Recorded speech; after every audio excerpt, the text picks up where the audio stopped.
All right. Go Birds, baby. Go Nobody gives a Birds. crap. Nobody gives a crap about the birds. Birds are back to I full. mean, These Cowboys. listen, but even less people give a crap about the Cowboys. So, you know. No, their fans are still. Oh, I know. This is I know. our year. Most of them have stopped saying that, ignorance, but not all. All right, let's see. We're live. Let's make sure we got some sound. We live, baby. We Got some live. sound. Hey, one thing I learned last week was when we had that little outage and everybody kind of went to YouTube. Yeah. YouTube is like way more on time than Facebook. So Facebook conversation is way behind, and the YouTube conversation is not. It's not dead at that, but it's way closer to being, on time. So, and somehow, even when we're late, Kent Chrisley gonna pull it in P1 every time. Because he was waiting. He always is. That dude's on it, man. I mean, if he could race like he races to the computer or his phone to watch us, I mean, that dude would be. I mean, he'd be the Wes Givens of wherever the hell he's from. So I couldn't name a single time I've seen him race. I, I've seen him, I think, once. So, yep, get your point. All right, got people jumping in here. This is the Pit Chatter Podcast, episode number 75. Hopefully, it's a good one. Kent Chrisley says he's our biggest fan, so glad we got at least one big fan. Everybody else hates us; they just watch us to see what ignorance we say and to say ignorance to us. So, hey, hate us or loved us, they watched. That's all that matters. That's right. That's right. I'm your host, Langley Austin, and I got my co-host here, Noah Hinchee, or, well, hold on, what's that say? Kyle Dudley's welder. Man, you're not worth much, are you? I'm going to do better on that midsection next time. Yeah. That was the Pit Chatter Media commenting on our own live stream here. I don't know. That must be Kim. I don't know. I'm not sure. Because Doc, he's probably on there, but he don't know. Well, no, he's not on that page. So it's got to be Kim. Yeah, I don't know. I'm not really sure how that goes. But anyways, episode 75. We'll see how this train wreck goes. Probably going to go for 2 hours tonight, maybe. We'll see what happens. May have a guest in the second hour. We'll see how that goes too. If my phone doesn't ring 3,000 times between now and then. Let's see. Of course, as always, presented by Yoder's Custom Meat Processing. And, well, Noah, you know what they say. Can't beat that meat. That's right. All right. Let's dive on in here, man. What a weekend. I had a long weekend. It might have been long, but I tell you what, I don't know about other tracks, but at least in our immediate region, it was a great weekend for racing. I think it was good, especially in all of our region. I think it was good. I think, Wythe Raceway had a good event Sunday. Natural Bridge had a good event Saturday. From everything I could see, obviously car count's good for the American All-Star Crate Series there. So it was really, really good. Yeah, I finally got my first trip to Natural Bridge this weekend on Saturday. I mean, did you actually go? Yep, we actually went. Granted, there was a few, maybe too many drinky poos involved, so I don't remember much.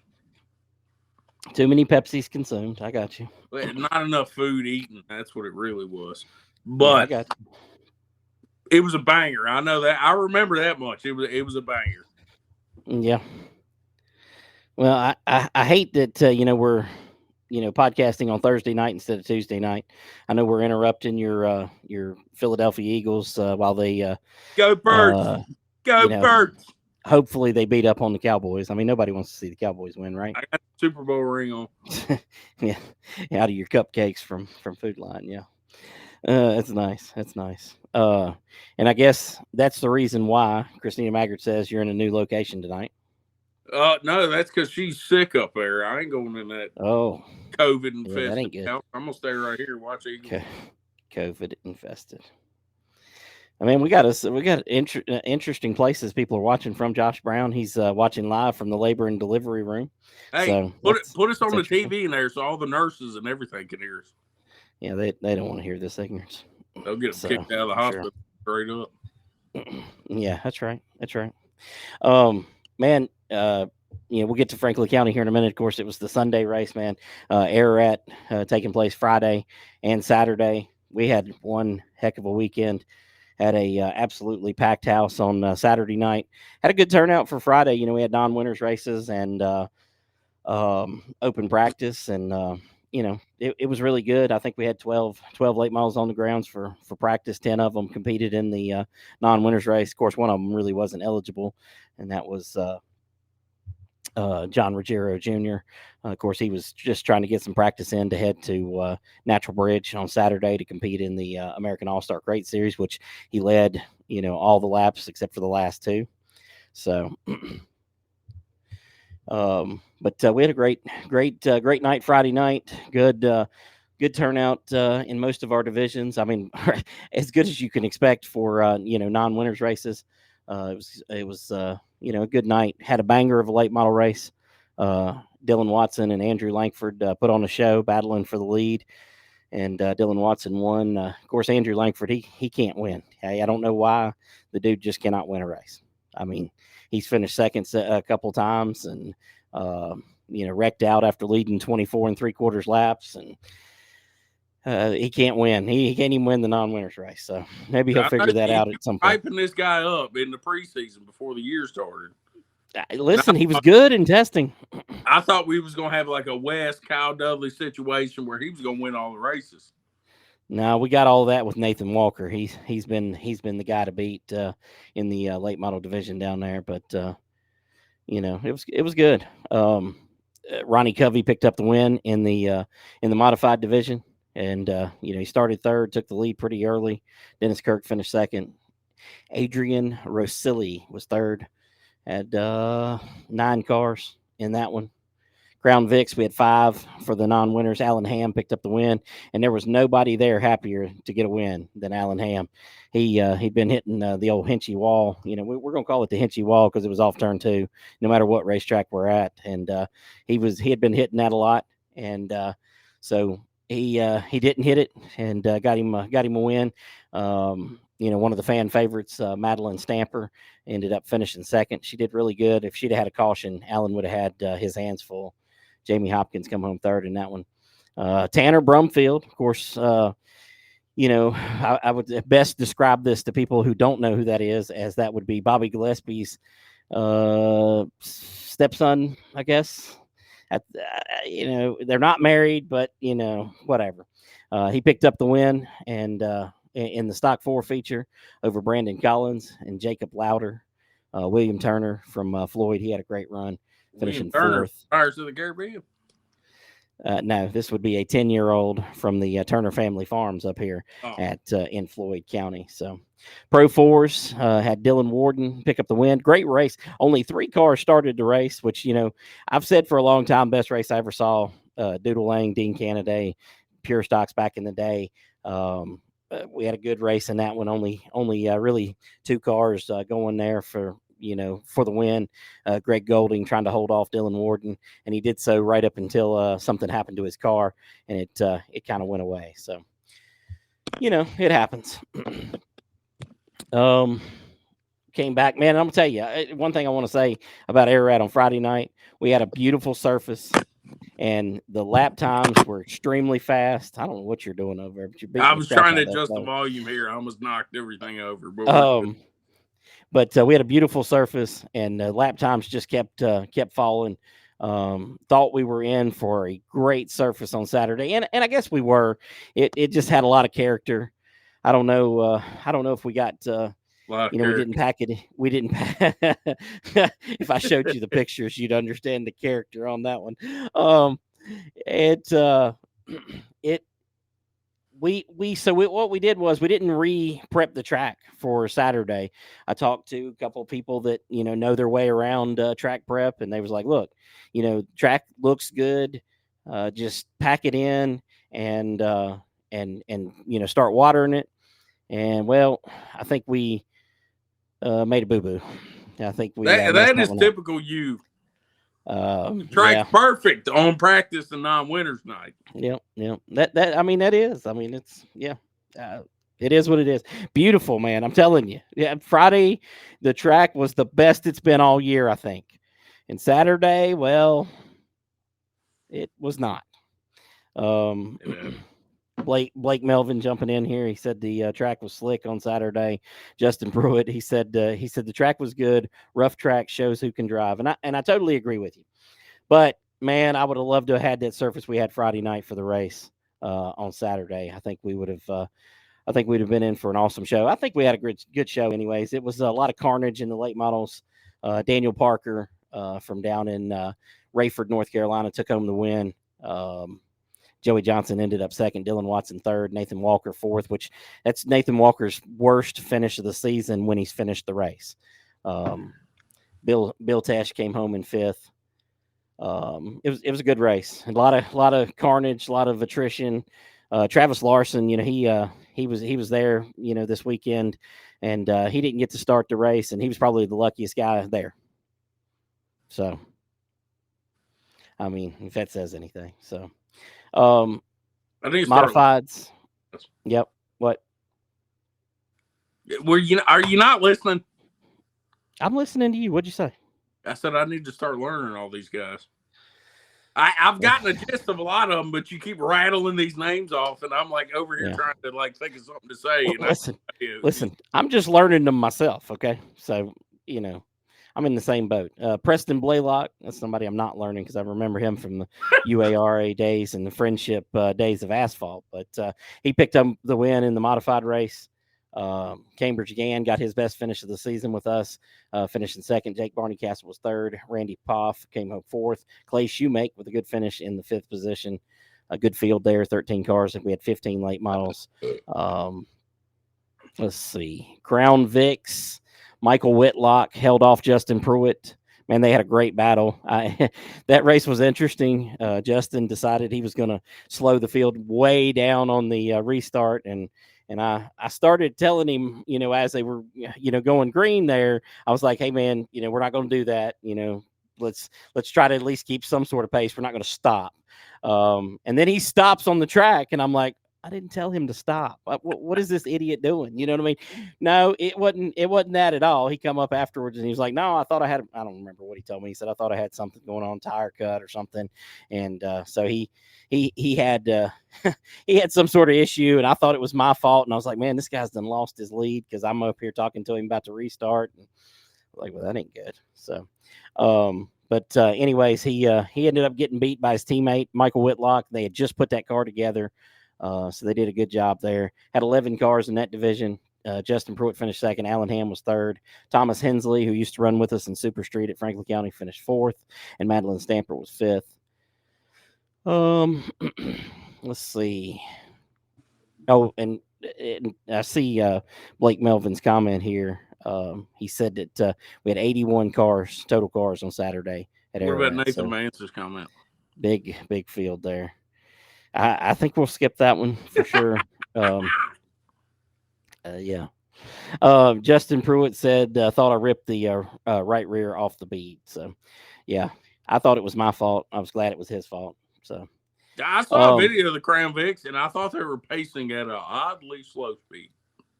Yeah. Oh, yeah. I mean, he brought them down to a creep. I mean, he was real slow getting down there for sure. But it's all good. I mean, it wasn't really a big deal. It was just a little too slow for my liking. They were just kind of stacking up behind him, and I was like, "Yeah, we're not doing that." I give the leader a lot of range to do whatever they want, but we're not just gonna stop him down. Which, I mean, he's doing what he's got to do, and I understand what he's trying to do, and I'm okay with it. I'm just going to make sure that he knows that we're not going to do that going forward. So, stock force, we had 18 of them on the ground, 19 of them on the ground. I'm sorry, 19 of them on the ground, and Grayson Coley from Locust, North Carolina, picked up the win. Austin Williams came home second after the disqualification of Dallas Griggs. He had a header on the motor that was not allowed by the rules. I seen where one of his team members said that he should have been disqualified, and they were okay with it. So it's always good when people take credit, and just say, hey, they just own up to it and move on. Ethan Atwell making his Ethan Atwell making his first start of the season, finished third. Jacob Lauder was fourth. Tanner Brumfield come home fifth. Stout field, really good field. Kind of got the points deal kind of got shook up a little bit. Austin Williams kind of got away in the points because TJ Smith ended up finishing 11th, and so he lost a bunch of points on him right there. I think about a 8-point swing. So probably looking like an Austin Williams championship. You want to throw a drop race in there to shake things up? And I mean, I'd like to, it wouldn't help me though. That's the problem. That would not help me. I'd have to throw the hell out of the fans. No, a race that's close isn't really a race that's far away. Is really the other way around. We'll let you explain that here in just a minute. Pro fours. Now here's a source of a pain for me. The Pro fours, we had a good field. We had 15 cars. 13 of them ended up starting the race. Everett Dunlap picked up the win. Cody Verbos was second. Luke Golding third. Tim Ingram fourth, and Dennis Crook was fifth. Of course, you didn't hear Danny Henning's name there. $1,000 bounty on Danny Henning. Well, it got paid, and it shouldn't have got paid. You ruined it. I was going to say a joke. It should not have got paid. He was not on track. I don't know whether he pulled off intentionally or not, but he got wrecked at the start of the race by the guy who ended up winning the race. I don't think it was intentional. It wasn't no big deal. Yeah. Yeah, I see that. We'll talk about that here in a minute. But it is what it is. Good to see somebody else win, I guess. Bad to see the bounty get paid out under that circumstance. And then we had a little issue in local billionaires paying just money everywhere. Yeah. We won't discuss that. Had a little issue in tech with the second and third place cars. Honestly, from my point of view, they should have been disqualified. They were not.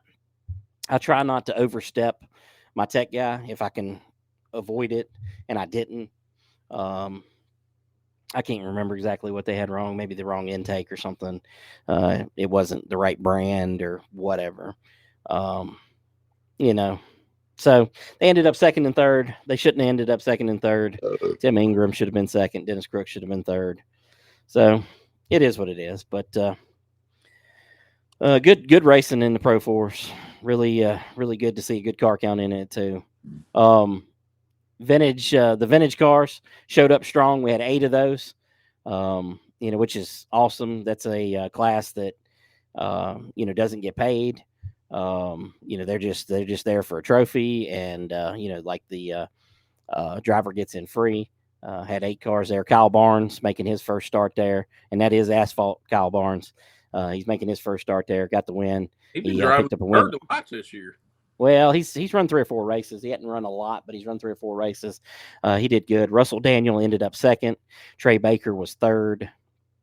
Ronnie Harris in the 01 car. It looked like the General Lee. It's like a big block modified, vintage big block modified. He won the modified portion of the race, but finished 4th overall. That Russell Daniel, I believe he was a little upset at the end of the race. That the vintage race was wild.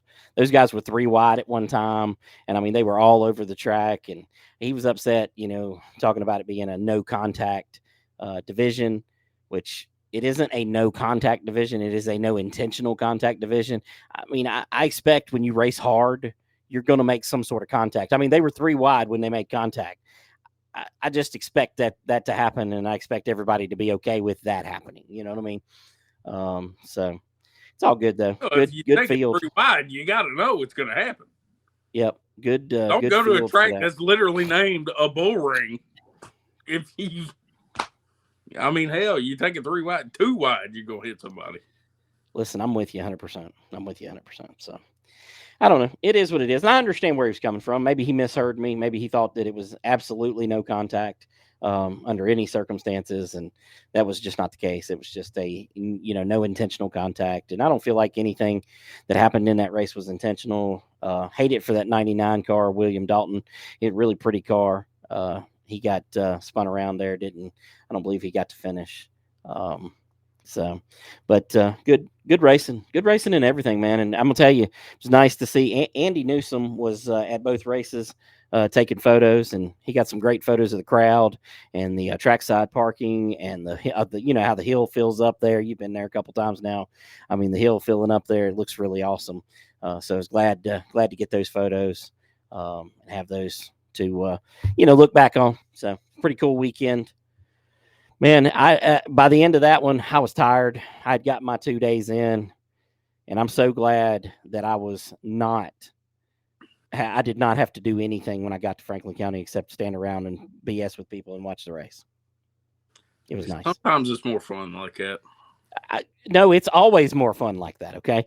But somebody's got to run these races, so. And it's fun being involved, but also at the same time, you wish. Like all those times when I was racing at Stock 4, obviously I didn't enjoy it when I wrecked out or something happened in practice. But at the same time, I also enjoy it because I would just leave the pits, go sit in the crowd and watch, and that was kind of fun to do. That's something I don't get to do anymore. I haven't done that for 4 years.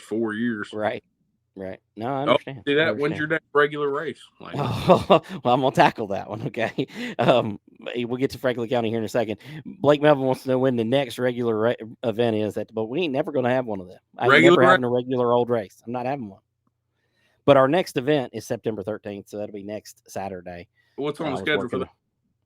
I was working on the flyer for that. We got late models, modifieds, stock 4s, Pro 4s, and Crown Vics. So. Sounds like a regular race to me. There is no regular racing at Ararat. We have spectacular racing. So our next spectacular event is September 13th. We're going to get to this here in a second, but I'll pop it up on the screen since you laughed, and I did too. Lauren Yoder wants to know Noah. They said Noah can explain drop races after he explains the time cap rule to the fans. All right, y'all buckle up. It's going to take approximately 35 minutes. In 35 minutes, people will still be confused. I'm just going to go ahead and tell you. Lord have mercy. Anyways. You should have been at the driver's meeting when Timmy was explaining the time cap. They was like, I'm sure it was good. Nobody said the stock 4 drivers are smart, but I think even if you were like Stephen Hawking, you would have been like, they'd have had to been rocket scientists for sure. Brain surgeons. Something. Yeah, it was pretty confusing at first, but I think everybody's got the gist now. Keyshawn definitely does. Yeah. All right. I got the results pulled up from the Sheila Motor Mile 250, Memorial 250 from this past weekend. But first, before we talk about the results, man, what a crowd. I don't think anybody in that joint expected a crowd like that. I certainly didn't. I could see I stood in the tower until after qualifying. I didn't come down until it was time for the pit party. So I'm looking across and I'm like, man, it was pretty decent. A lot of people sit on the back. Yeah, I would say most people do. They prefer to sit back there than right there along the tower. But then I opened the door to the tower and the whole front right there was just packed. And I was like, uh-oh, we got ourselves a race, boys. And then you look out to the road, it's going all the way back as far as you can see. I mean, that was just awesome to see. It was. I don't know what the official numbers were, but to me, it looked like more than at the Smart Mods. I think it was more than the modifieds. Just, been there for years judging the crowds, and I would say that was more than the modified race earlier this year. Which is crazy because, it's no secret. Everybody, Franklin County, the modifieds, that's when everybody shows up. Yeah. Oh, no, I agree. And a lot of those people, they won't come out to any other race. And I think a lot of them probably did show up for that one. I mean, I don't think so. Know where them people came from. Most of the people y'all had there, and I hate to say it this way, most of the people that y'all had there, and Misty confirms that it was way more than the modifieds. I thought so. But most of the people that come there for the modifieds, they got canes and walkers and everything else. You know what I mean? It's a bunch of older crowd that really enjoys the modifieds, and that was not the case. Sunday's crowd was very young by comparison. Well, I don't know if it's based on previous years, because I ain't gonna lie to you, other than this year, obviously this year, tons of interesting things happened during the Smart Mod race, not just racing related. But the last 2 years, the race has been kind of boring. Yeah. There hasn't been a whole lot going on, so I don't know if that had an effect or what, but I don't know, man. I knew there was going to be a bigger than usual crowd. Yeah, me too. Like destruction events, like you said, it's a totally different crowd, but there's a lot of people there. I was kind of expecting the same levels of maybe a destruction night. Hell no. They was like we was running the Valley Star Credit Union 300 at that joint. Yeah. I mean, it was insane. A lot of people chiming in about the crowd, but Lauren Yoder, he says it was just a regular crowd. How we get a flag already? Jesus! Oh my God! Get out of the football game. We ain't talking about football. It ain't even started yet. They did the kickoff. We already got a penalty. Well, they gotta help. They gotta help the Cowboys all they can. So whatever. It's all good. Yeah, it was a regular crowd. Lauren's right. That's all it was. Just a regular old crowd. That's right. The Daniels Auto Glass Stock 4 division. Of course, your dad picked up the win in that one again. Who's that? Oh, you know who your daddy is. Never heard of her. Wes Givens picking up the win. Of course, Gary Smith finishing second. And you might know the guy who finished third. I'm sorry. I think oh my God. Out over here. It's some loser kid. I don't remember who finished third. Yeah. I couldn't tell you. I'm thinking that he's gonna, elevate the Hinchee Motorsports team, from just being okay, well, you being not very good, Josh being okay, and he's gonna be really good. Okay, that's what I'm thinking is gonna happen. Well, he got a much earlier start. We're talking about Jacob Hinchee, of course. Yep. And he's chiming in here. He said it was his best weekend, third, and signed some autographs in the pit party. Which I don't think you've ever signed any autographs, have you? I've signed a ton of autographs. I have photo evidence. But yeah, he did a hell of a job.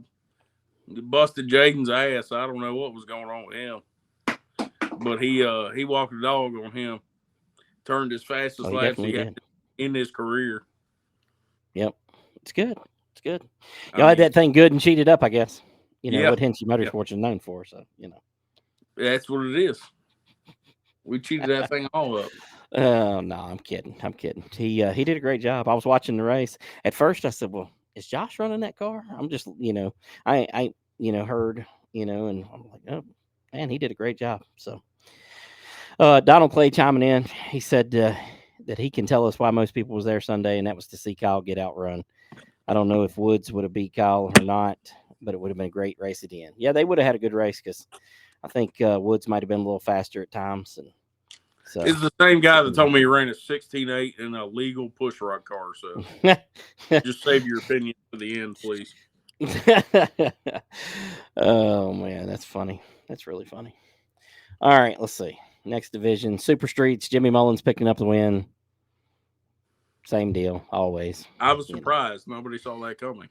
And let me go back and mention that Wes Givens, I believe, have y'all tallied the points yet? I mean, do y'all know what the drop races were? Did he win the championship? We tallied the points. Sure.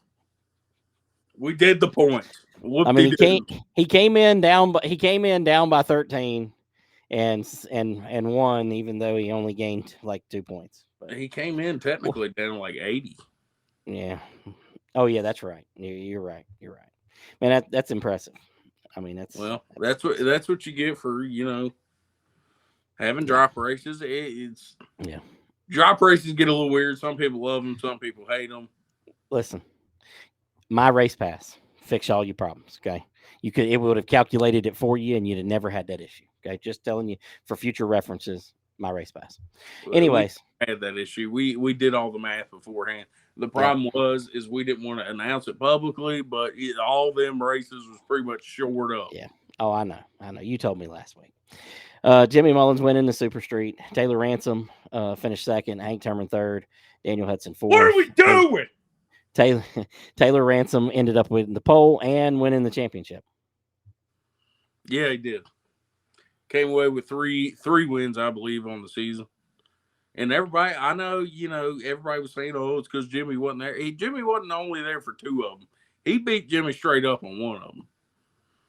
Yeah. And hell, he was probably about to beat him again, and Jimmy could say what he wants, but Jimmy straight up turned his ass this past weekend. I missed that. But everybody likes Jimmy, and he's a nice guy, so they were like, oh, he didn't mean it. Oh, that's funny. Misty Meadows said she hates drop races, never again, and Demi said that that was his asphalt. Whatever. Oh, Lord. All right. Quit watching the game. Let's talk. Mini stocks. Scott Foley put on a dominating performance. I was not expecting that. Doodle, I guess, had some sort of problems in practice or something, ended up fourth. Kyle Dudley was second. And, there's some controversy there. He was sort of second, maybe not, to AJ Sanders. Transponder location question, AJ finishes third. I ain't gonna lie, I was trying to be nice to AJ because he's obviously he's like, I don't know who's bigger in the mini stock world in this area than AJ is. Nobody. I was standing right there on the line. Kyle got him. I don't know why he was sitting there arguing. I guess because he thought his car was longer. I don't know. Kyle got him by about 4 or 5 inches. The splitter on the bumper is what he got him by. Yeah. But it wasn't much, whatever it was. He swears that he didn't, but he did. But I mean, Doodle. I don't think because we did the math beforehand. Doodle knew he had already locked up the championship. He had been having problems. I don't think Doodle was super concerned with trying to push that car super hard for that race. Just to, you could break some again. So yeah. I mean, Scott, though, I talked to him before the race, and he knew the same thing, that it was pretty much locked up for Doodle. But he wanted 2 inches. I don't even think Timmy was standing there. Listen, story of my life, 2 inches. Yeah. But, Scott, I talked to him before. He basically wanted to prove a point. He wasn't happy with the whole drop race thing because clearly, if it wasn't for the drop race, it would have been a whole different story. And I think they were 6 points apart, going into that race. Yeah. Only takes 1 inch to win, baby. Yeah, I mean, don't even take a whole inch to win. So, oh Lord, Lord, ridiculous. But Scott wanted to prove a point, and I think so. He went out there a little more motivated. Then again, I mean, it helps when you have Kyle and AJ back there in second and third. Yeah. Super hard battle, side by side. He was doing his own thing up here. Yeah. Comments are turning into episode 69 over here. Anyways, let's get off that. Good field of mini stocks, man. 15 of them. That was a stout field. Is that true? Best of the year, I believe. I mean, if Doodle says it, I mean, he's probably right. Timeout. Here's a question for Timmy. Usually the tiebreakers wins. What the hell would we have done then? A 5-lap drag race? Second places. That's what you fall back to next. No, that's boring. We don't reward first losers. I say we put them on the line, 3-lap spectator drag. Only in Franklin County. Yeah. That'd be the perfect place for it, man. Anything else about the mini stock race stand out to you? Talk about car count. Yeah, well, where the hell have you guys been all year? Yeah, I mean, where were you? Dude, I mean, I feel like the mini stocks do this every year. You have the same like 5 core guys that show up every race. And then all of a sudden, in the last like 2-3 years, or last 2 or 3 races, they show up in force like I don't understand. Where have you guys been all year? Not at the track. Now, I get AJ and, his people. I get that. But what about all the other random people? I mean, I don't know. But yeah, I mean, that's only 2 of them. Everybody else is local. So, yeah, I don't know. Yeah. If y'all could do that all year, we'd really appreciate it. Yeah, Josh Brown says a lot of people showed up for their debut on the last race of the year. Yeah, pretty much. That's what happened. Now, listen, they were getting practice for the non-winners race this week. That's what it was. I guess. Bandoleros, Leland Wheat coming home with the win. Man, that thing would fly once he got up to speed. He couldn't get started, but once he did, that thing would fly. Some of the worst restarts I've ever seen in my life. It probably wasn't his fault. Listen, welcome to Bandolero racing. That thing was so slow. But the other ones was taking off on him. Yeah. And I don't know how the measurement works. They had approximately 10 bando lengths on him, but it would take a lap and a half, and he just, there he goes. Yeah. Oh, yeah, for sure. Grayson Givens, his first race there, I believe. My favorite interview I've done so far. Yeah, he's going to be a good interview every time you talk to him. He got up there. He was wanting to talk shit. He didn't even know what about. Yeah, he already forgot what happened. Yeah, he gets it honest, so it don't make any difference. But he did a good job. Jason Wheat finished 3rd, and Bobby McMaul, Mike McMaul's son, he came home 4th. Bandoleros are always fun. Dude, if we could get more of them down there, that would be so. The crowd was loving every minute of it. I mean, obviously, and they go nuts for the bike race, too. When you get kids out there, everybody loves it. And I will say, that's the first time I've ever seen them. I don't think, I think I wasn't paying attention. I was at one practice where they were there. Those bandos are moving pretty quick. They ain't no joke for small as they are. I'm going to tackle this comment here. Josh Phillips, with one of the dumbest comments ever.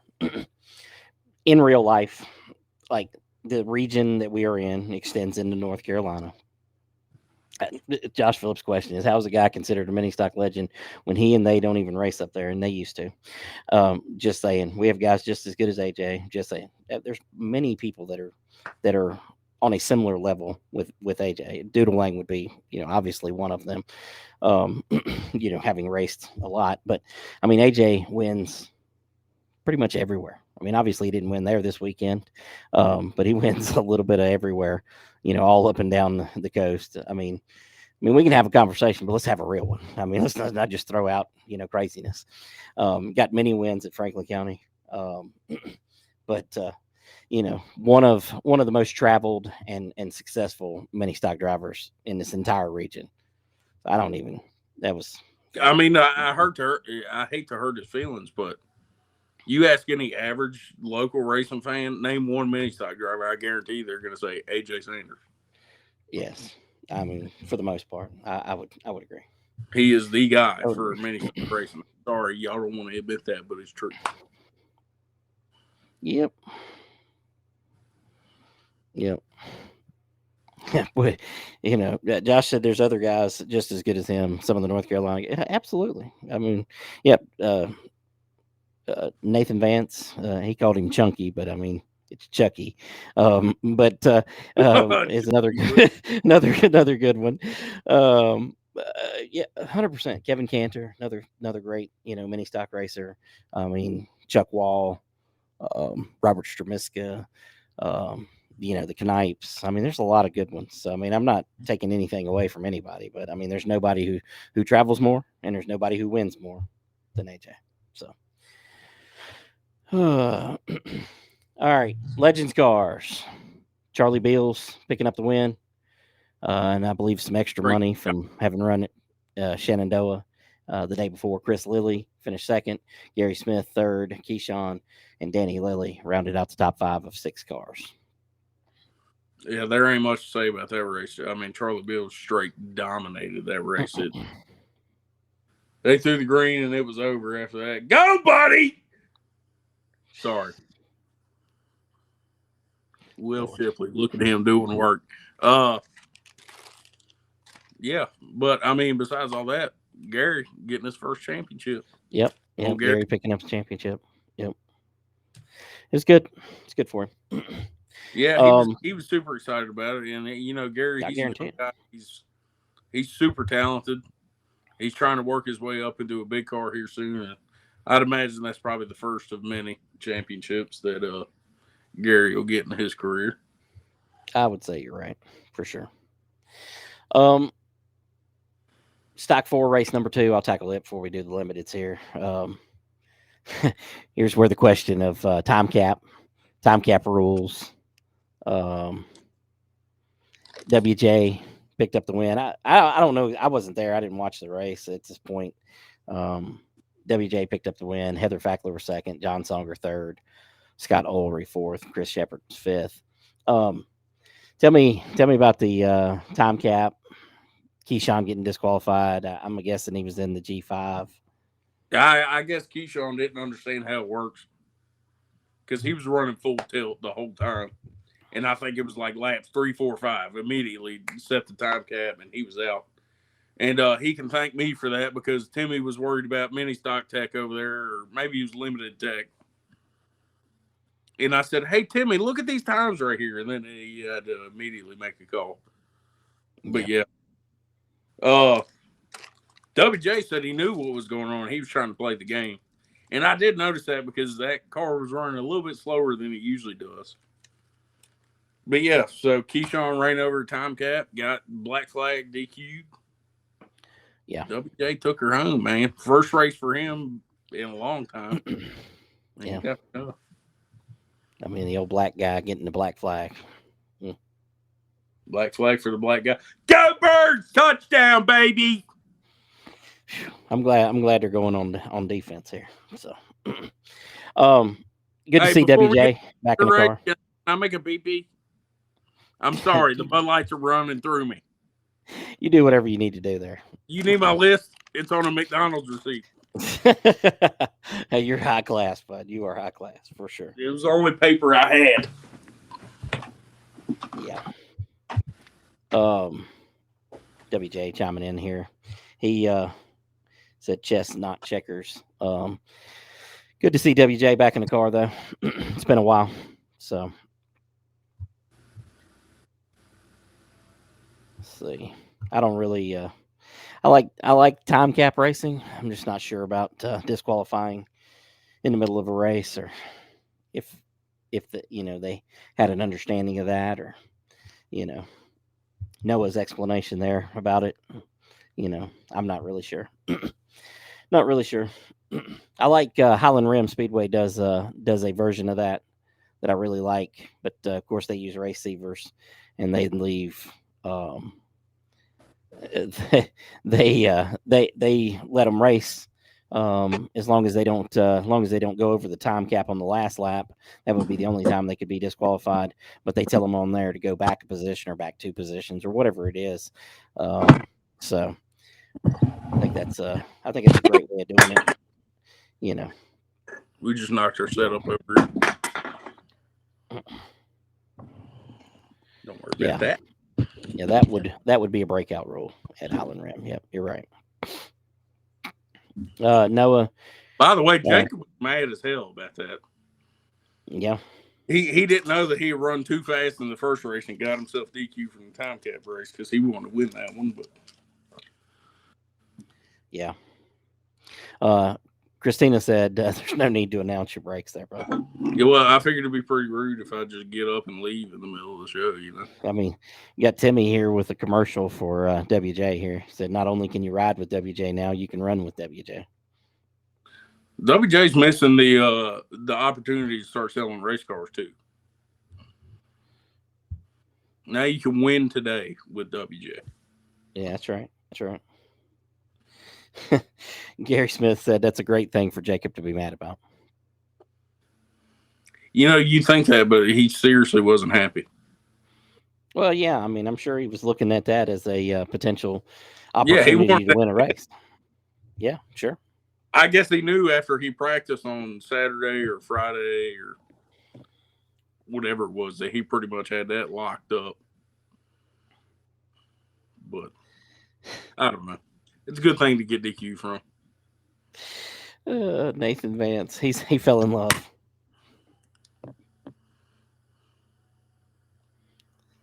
All right, Lord, this guy's starting to worry me. Hey, can we oh, listen, he is something. Get this guy out of here. He is something. All right, anything else from Sunday?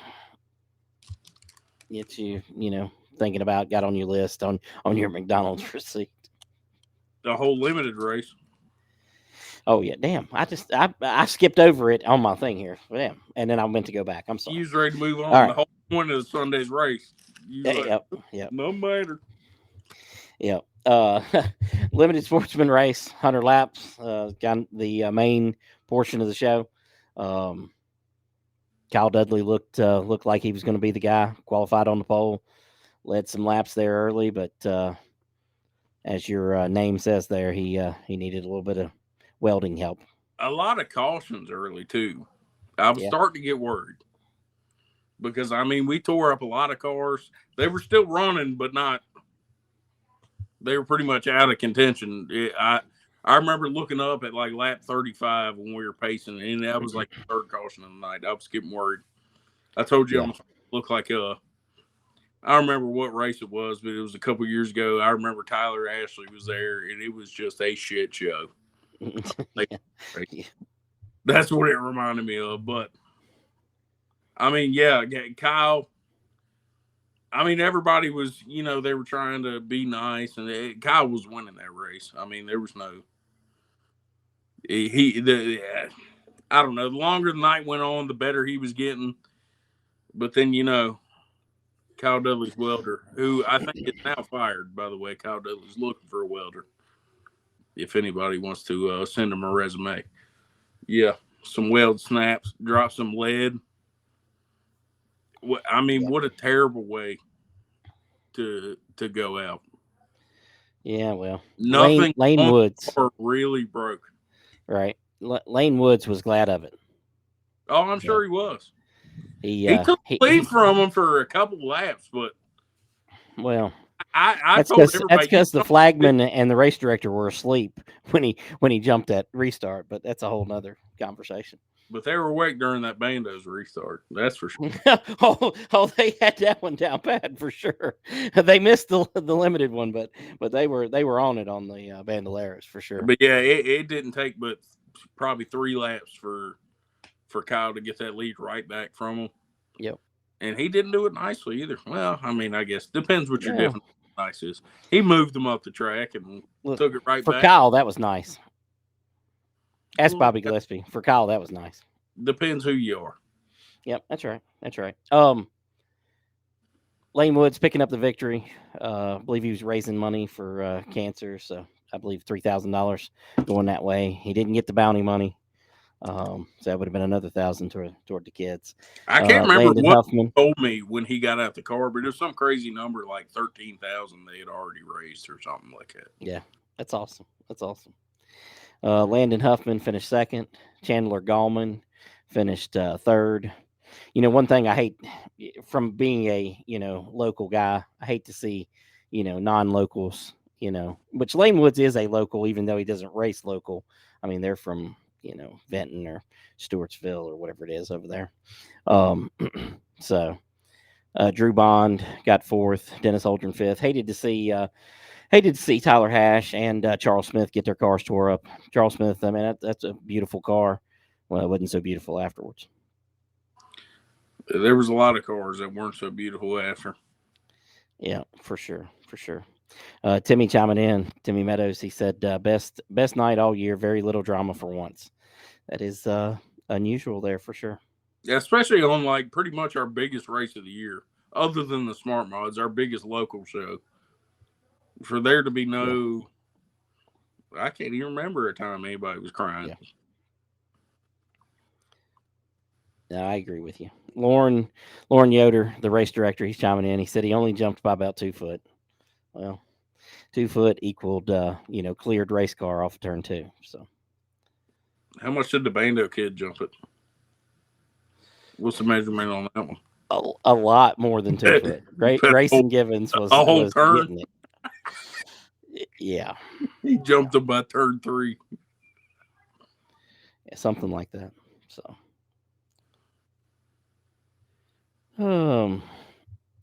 let's see.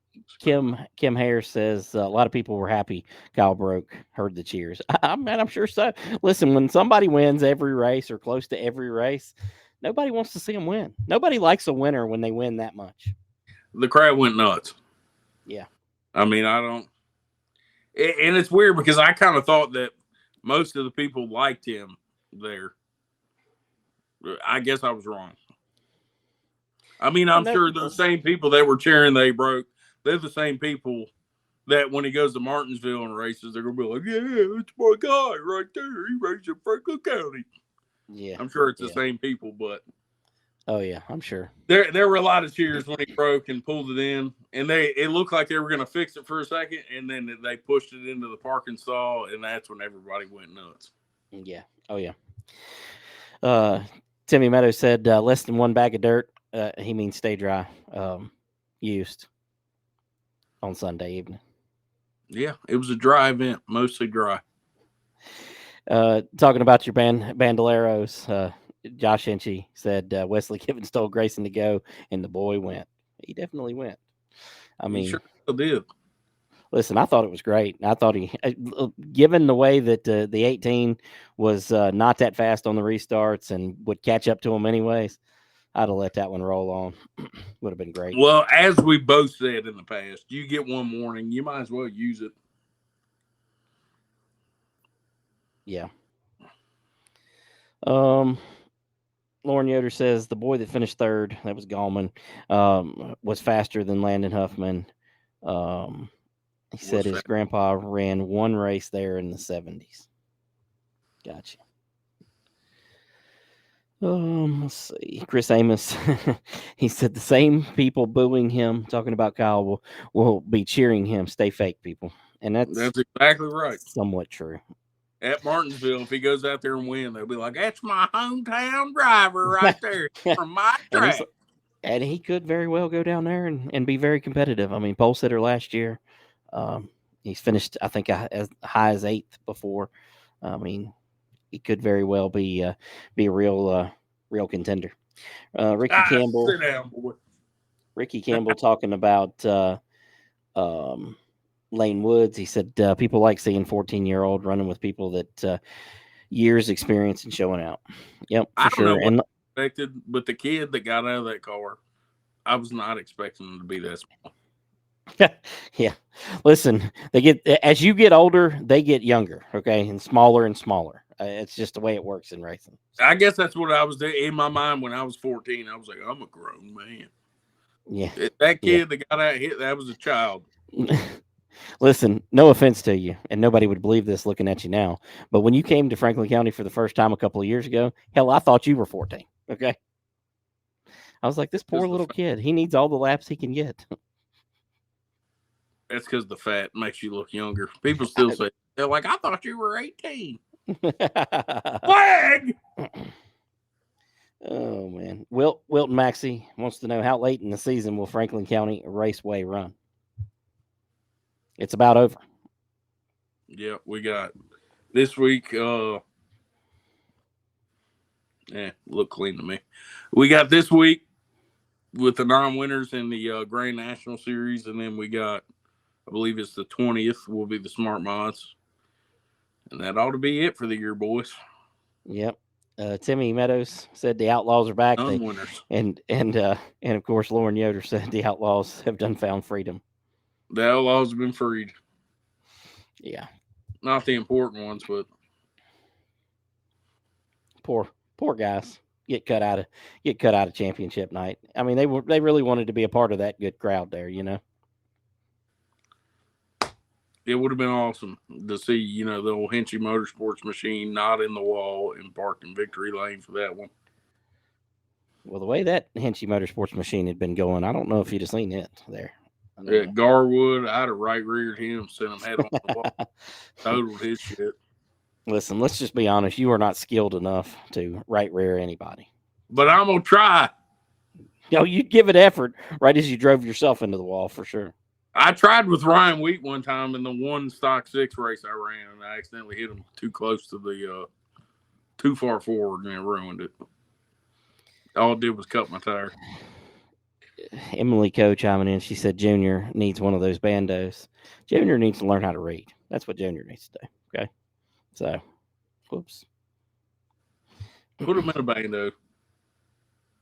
Here you go, Noah. Lauren Yoder's in with you. He wants a Christmas race at Franklin County. Talk to Timmy. I've been pushing him about let's do one more event. I ain't gonna tell y'all what it is, but if you know me, you know what it is. It's a turn 2 wall hitting competition. Yeah. Trey might throw their battery the furthest. If he can do it just like he did in that burnout competition where he just turned and went square straight right into the wall. Yeah. I could see it. Yeah, I'm with you, Lauren. I'm trying. I'm politicking. Yeah. We'll see what happens there. Let's see.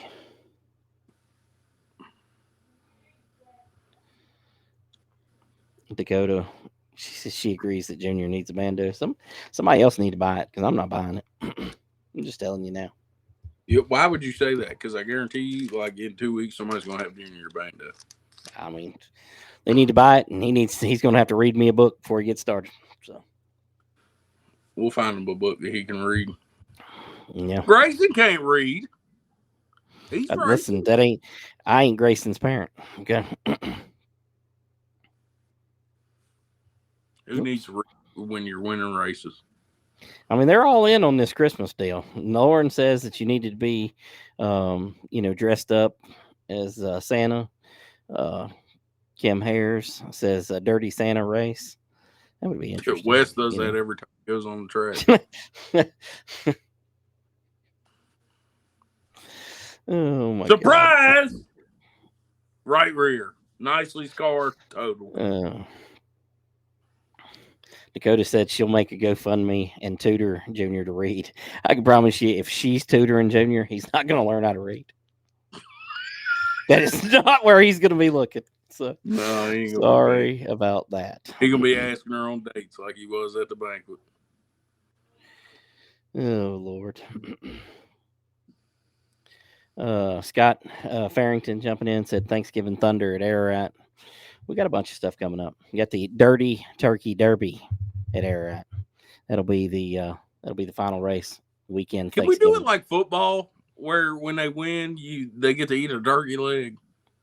I think it'd be great. Yeah, sure. That's a tradition that needs to extend past football. I don't know why it's just a football thing. Yeah.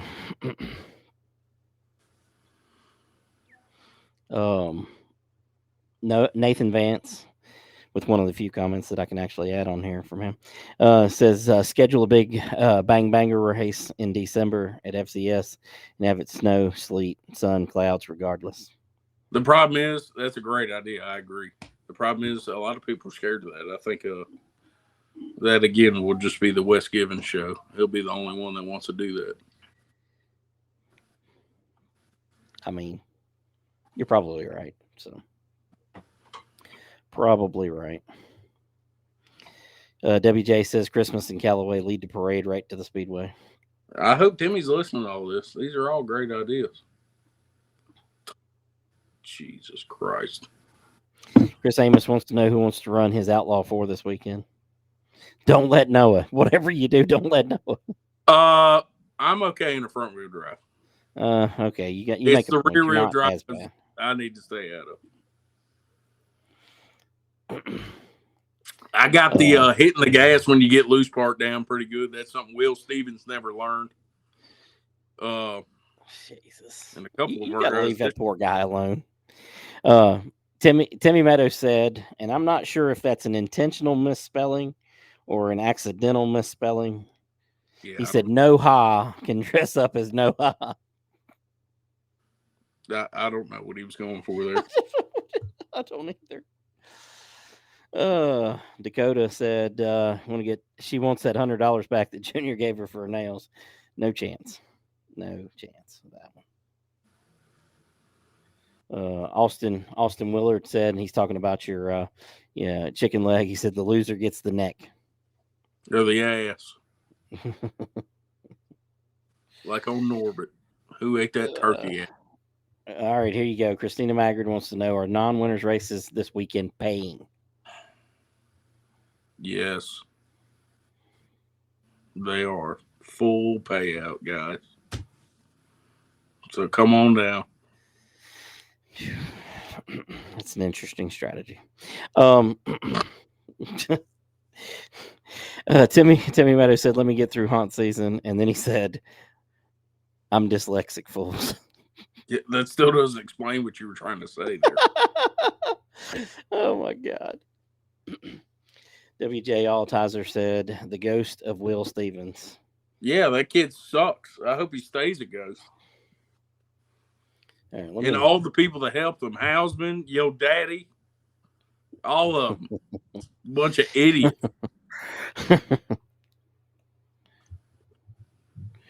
Oh, man. I got to send our guest. If he ever comes back to race with us, I guess I'm not going to be allowed to interview Stock 4 that night. Well, yeah, you're out on that one. So. Oh, well. Yeah, let me send him a text message.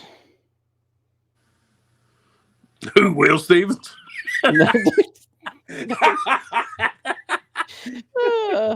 Jesus. You trying to talk to our guest here? Yeah, he's going to be a bit, though. So he's on his way home from the old Oak Level Raceway. So that'll probably tell you who the guest would be.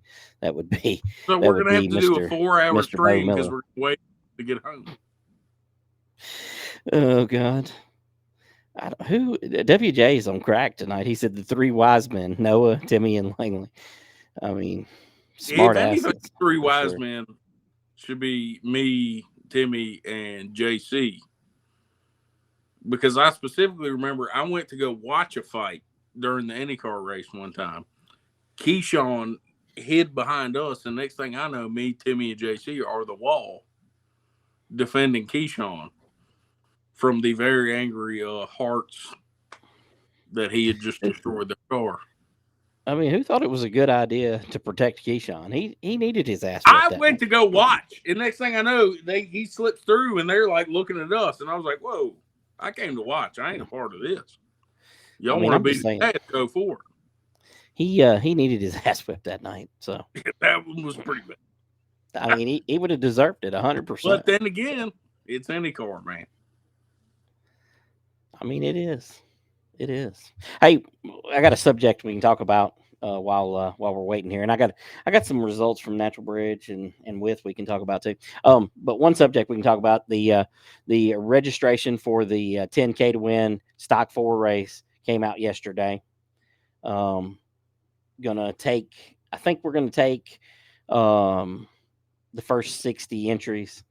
I think we are right at halfway there right now. In 28, 29 hours, whatever 60. time. Huh? You're only letting 60 in? Well, here's my thinking, okay? Let me explain to you. I'll explain to you my thinking.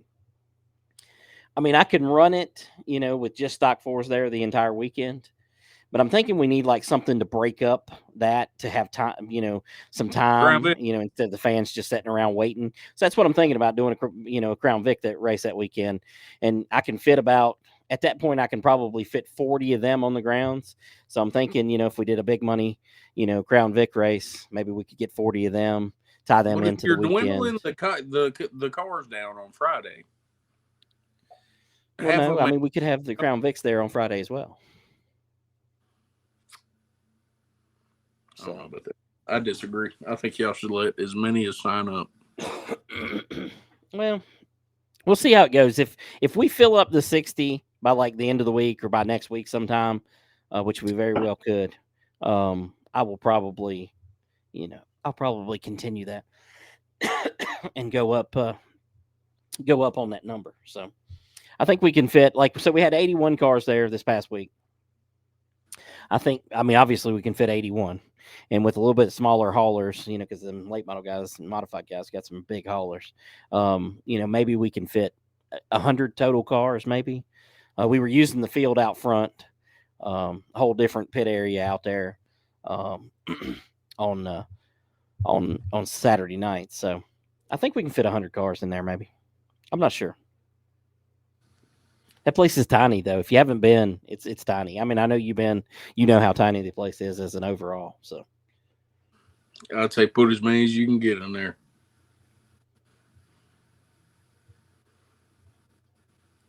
Let's see. I'm trying to pull up the thing. See entries. How many mains are we gonna have? You gonna have well, I guess it depends on. It will depend on how many entries we have. So.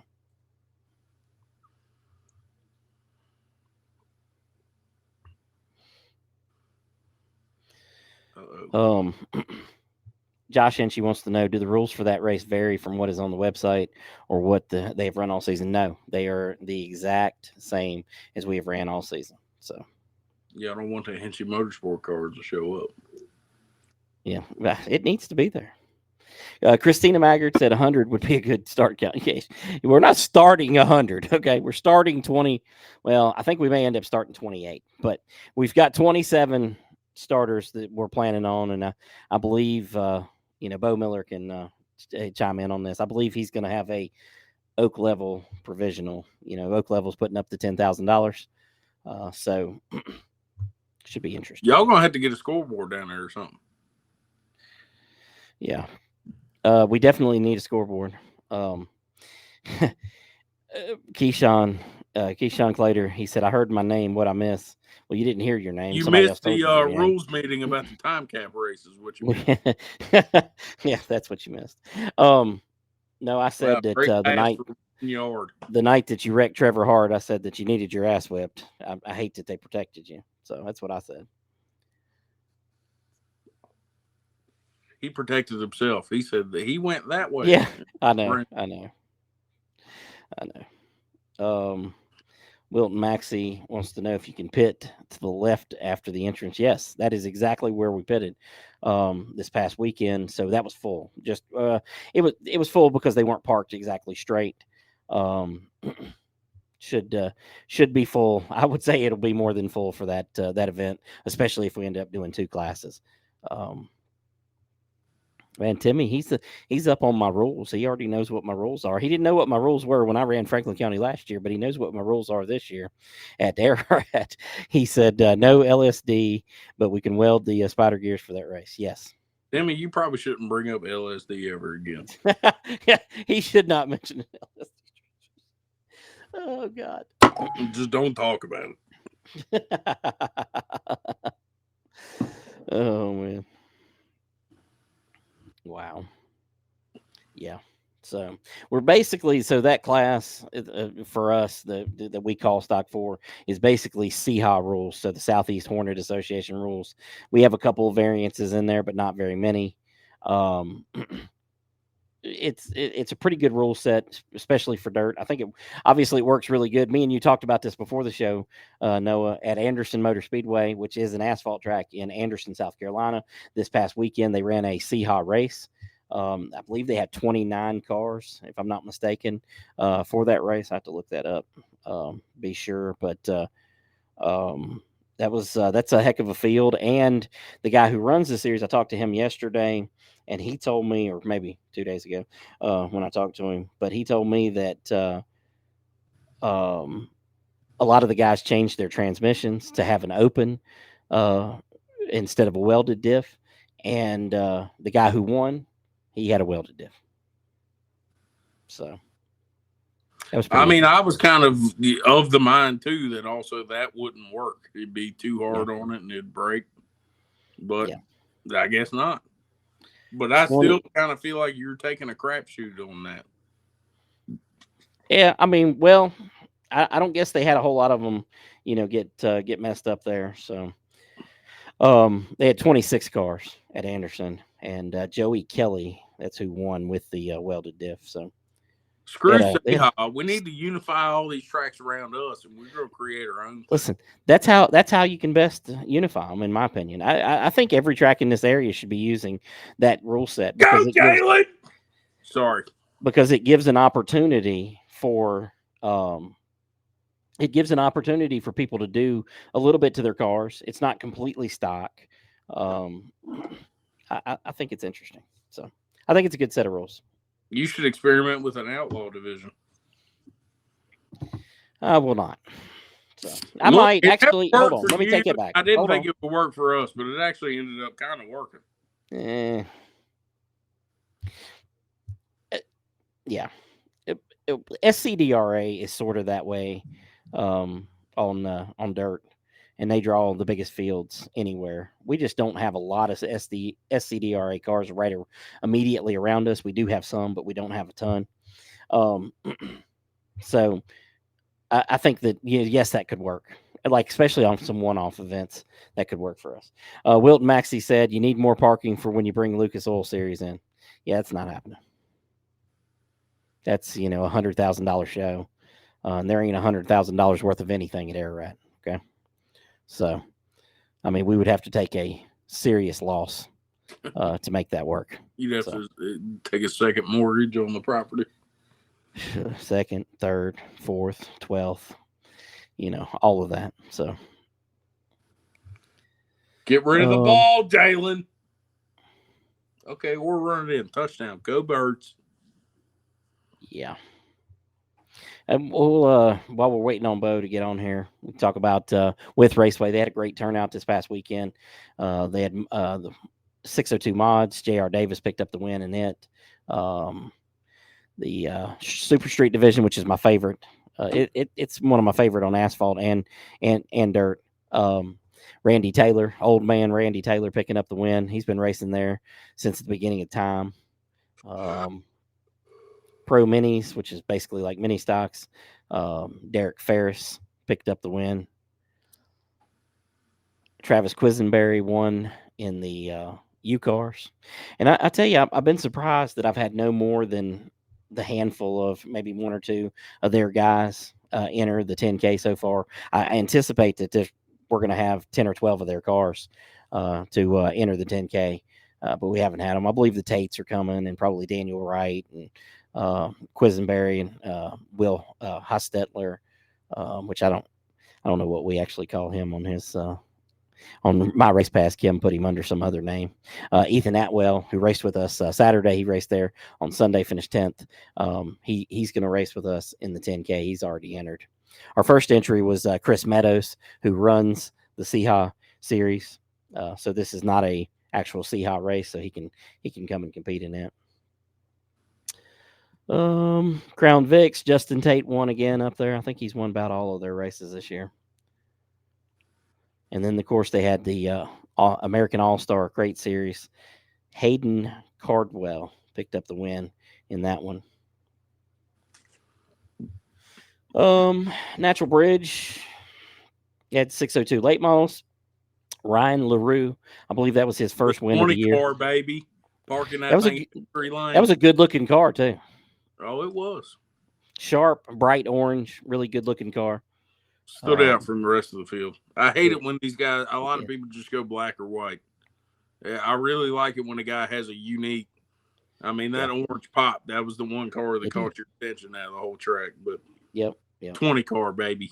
Parking that thing big. Robert Tyree, who's raced with us at Franklin County before, he picked up the win in the pure stock division. Of course, most people would remember his dad a little more for the crash where he went flying out of the car. You know what's funny is when we were there, he came up and talked to me. Robert or his dad? No, God, no, not his dad. Robert. He came up and talked to me, and I didn't know who he was. He came up and he said, "I watch podcasts and stuff." Yep. I said, "We driving?" He said, "I'm driving the." I don't remember his number. 11. He said, "I'm driving the 11 in the pure stock." I said, "Oh, all right." And then I pulled up. I paid for my race pass just for that race because I've never messed with it before, and I want to look at it. And once that race started, I looked at the name. I said, "No way, dude." Yeah. Because I mean, I kind of had beef with his father my first year. Yeah. And, he almost killed 2 innocent pedestrians. Well, yeah, they were in the wrong place, but that's a whole nother conversation for a whole nother day. Innocent number. Yeah, well, yeah, for sure. Before I finish the results there, Wilt Maxey asking if the CHA and the SCDRA are the same rules. They are the exact opposite of the same. So one is mostly stock, and one of them is not really stock at all. So, and there's nothing stock about a stock car, but they're about as close as you can get. I guess. The only thing that's stock on the SCDRA is probably the frame. Yeah, and not even that. They chop them up and tube them half the times. And yeah, I don't know. I don't know about that part of it, but yeah. Jeremy Steele won the 50-lap Pro Late Model race. I think it was 7,000 to win there at Natural Bridge. John Ruggiero Jr., who I mentioned, was at Ararat Friday testing his new car. First time he'd been in a Rocket. He'd been running Longhorns. He led all but the last 2 laps, I believe, and ended up 4th. Let's see, what else did they have any other divisions there? The mini wedges. There you go. Addison Rhodes picked up the win in the mini wedges, and that was an 11-car field in that. So those poor kids, I noticed they probably have the worst case of whiplash. I mean, I guess those cars don't have any suspension on them. Yeah. So you can see them things just going down. I was like, holy hell. But yeah, they were cool to see. I mean, the whole night was, I get what you were saying. I haven't been in, since 23, at the very beginning of 23. I get what you're saying about very efficient run. They did a great job. It was bang, no BS, just straight. Let's go and let's get the hell out of here, and that's what it was. And it was a hell of a show. Yeah, I don't say this as a slight to anybody who, runs a racetrack or runs a dirt track. I feel like Natural Bridge and Ararat are 2 of the absolutely most efficiently ran, dirt shows that I've ever been to. And I didn't think we would have had, that efficient of a show. We just found some sort of magic there, got a great staff, and they do too. They have a really good staff up there. WJ Altizer wants to know where you can find the CHA rules. Well, you can find the CHA rules on the CHA website. Google CHA rules, maybe. But if you're looking specifically for the ones that we use, which is a slight variation of those rules, they're on AraratBullRing.com. Just pull up the stock 4 rules, and you'll find those there. So the only I only had one complaint about Natural Bridge, and it wasn't even really. Yeah, I'm assuming everybody knew. I just didn't know because I hadn't gone there with the. I guess because the drag strip was running, they kept the back stretch was a separate. Yeah, it was through the drag strip. I wanted to go sit on the back stretch. I didn't know that. We pulled it through the front, but whatever. That was my only gripe, and that's just because I didn't know. We kind of had to sit in a crappy spot off of turn 1, but still, even sitting there, banger of a race. Yeah. Well, I guess she figured out how not to comment as pit chatter media. Kimberly Austin, she said, your wife as race director was the missing magic piece. Yeah. On the contrary, I think that's the one bad thing at Ararat this year.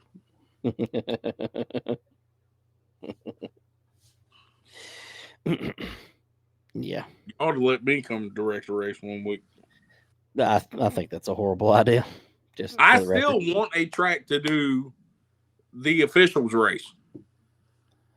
I think that'd be a banger. You let the drivers be the officials and the officials race for 1 week.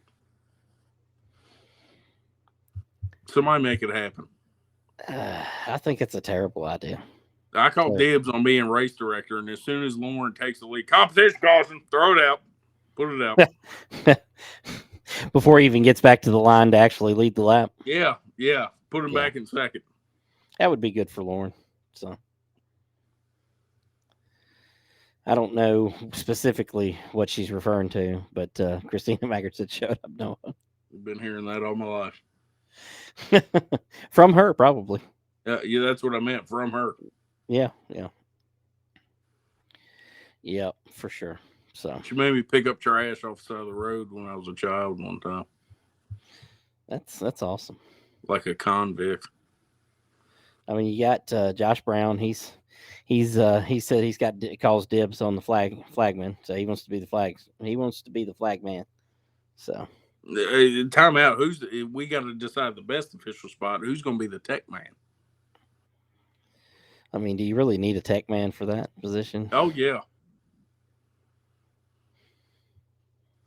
Yeah, because I'm going to pull a Donald. I'm going to put the thing on there. It's going to be half a degree off. And I'm going to say, man, it pegged my gauge. It pegged it. Oh, my God. Kim Hare said, bring back the blue races. They were good. Unfortunately, scrap sucks right now. And it's not been the perfect oh my God, get him! To do that. I have been trying to figure out a way that you could do a guns and hoses race. Yeah, I've been trying to think of where you could have teams like firemen versus. I don't know how you do. You just got to have enough cars. That's the biggest thing. If you could find the cars, man, it would work. I mean, it would be great too. I mean, people love them guns and hoses things. They have like a softball game, place is packed. They do the hockey game at the Berglund Center, packed. People love them guns and hoses, man. Yeah. Timmy Meadows said that Josh Brown might be needed on the 20th, so for a flagman. Wesley Given says he's the tech man. If it's stock appearing, he's good with it. If it's stock appearing, he's good with it. That's his middle name, Wes Stock Appearing Given. Yeah, Misty, she just found out about your name, so I didn't pick it. I just signed into the thing and it just put it on me. I don't know what happened. Jesus. Yeah. I figured I'd apply for the job since the past guy was fired, probably. Yeah. How's your game going over there? We get an update on it while we wait on Bo. He's about, 8 or 10 minutes away here. Well, we're letting these. I almost said a whole bunch of things that would have gotten this canceled. It's going good. Go Birds. Yeah. We're second half team. Go Birds. Timmy said that Jay might have to go plant potatoes. That's why he needs a might need a flagman on the 20th. Which, I mean, you got a flagman there from Smart Modified Tour, so I don't think you really need that. Wesley Given said, won't be none of that stock appearing stuff. I mean, he wants that for his car, but not for everybody else's. What anybody else does is not okay. Yeah, looks stock to me. Kind of like that time he beat Gary by a mile, and then in his interview said Gary was cheating for sure. That's typical. Very, very typical. Yeah, he dropped it. CD Lamb sucks. What a loser. Josh Brown wants to know who's running mini stocks this Saturday. I mean, there ain't been many people that have won, so everybody's eligible. I'm trying to think. Isn't it only Scott and Doodle? Scott, Doodle, and Dennis. Dennis won the big race. Yep. I would believe that would be your only 3 winners. Oh, you almost picked it off. Yeah, Scott, Doodle, and Dennis. I think that's the only 3. Y'all might have to correct me if I'm wrong, but I think that's it. I believe that's correct. For stock 4, it would just be Jaden, Gary, and Wes. Mm-hmm. Limiteds, it would just be Kyle and Drew. Now, how does that work? So I know that I don't even know how we're going to have a race. I mean, I don't think you are. How does that work? Like, so if you can run So somebody could run somebody's car who's already won. How does that work? I don't know. I didn't make the rules on this one. Maybe Misty or Timmy can verify that in the comments. I have no idea.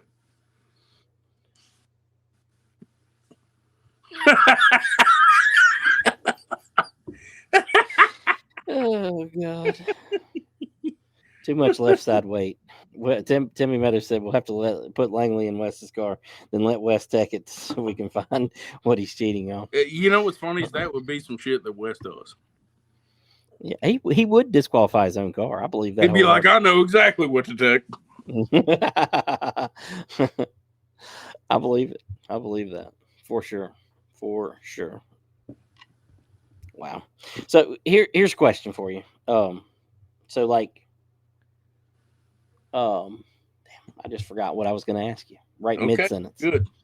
I mean, you think I'd be the one that was drinking Pepsis instead of Diet Coke? I mean, speaking of drinking Pepsis, I was about to take a break again. I was told I can't say what I was taking a break for. Well, can you hurry up? Oh, yeah, because we're waiting on Bo for 3 hours, man. Yeah. He's liable to be in here before you're back, so be sure to close the door. 7 o'clock.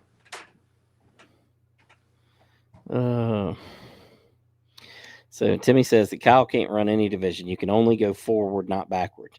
So, I mean, why can't Kyle run? He hasn't won a mini stock race, and he's been running mini stocks all year. Why can't he run that? I don't understand. So, I mean, he can run the rest of the season, but he can't run that race because he's won a late model race. I'm confused. I mean, so as Wes Given says, Keyshawn Clater in the 8. Wes, are you trying to say that Keyshawn's going to be in the 8 mini stock? Because the only question we had in here was, who was running mini stock. So I'm assuming that you mean that Keyshawn's going to be running your mini stock. So that'll be interesting. Oh yeah. So here was my next question, and I guess so. And Timmy, maybe you can answer this for us. If a guy has won in the time cap class, which I guess that would be Trey and WJ and Heather, maybe they're not eligible for the time cap race, I'm assuming. I mean, I'm thinking I'm gonna get a headache thinking about that. That comment just broke my brain. I mean, stock for stock. What in the world? What? Oh my God.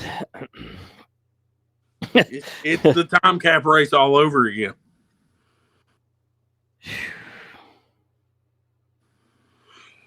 Lord have mercy. I don't. I mean, I guess that ends that. But Misty said that Kyle isn't coming to run anyways. He's putting all of his energy in Martinsville. Well, I mean, he doesn't need much energy to show up to run a mini stock race.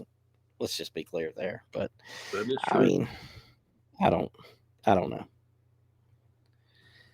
I don't know.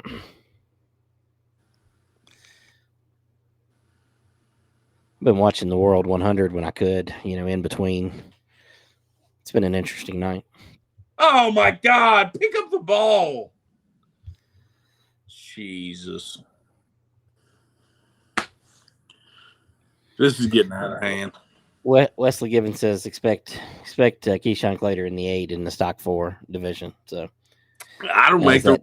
I feel like a defending champion probably should be allowed. That was a whole nother. I think I asked you that on the phone. Is how can the defending champion run the race? I'm confused. Yeah, non-winners are meant to be fun. They're not meant to have a whole lot of rules. So I mean, I guess I get it. It's supposed to be fun for the other people. Well, listen, technically the defending champion at Ararat, because they haven't ran since 2021, won the non-winners race in the late models. So, I mean, does that count? I don't really know. That's 4 years. Does it feel good beating up on the little guys? You'll have to ask Wes that because he's been doing a lot of that. So, Wes feels great about it. Yeah. God. What school did Keyshawn go to? I ain't won this year. Jesus. He's got Ebonics down, okay? in spelling and speaking. So, Lord. All right. Well, payout for the stock 4 class just dropped to 0.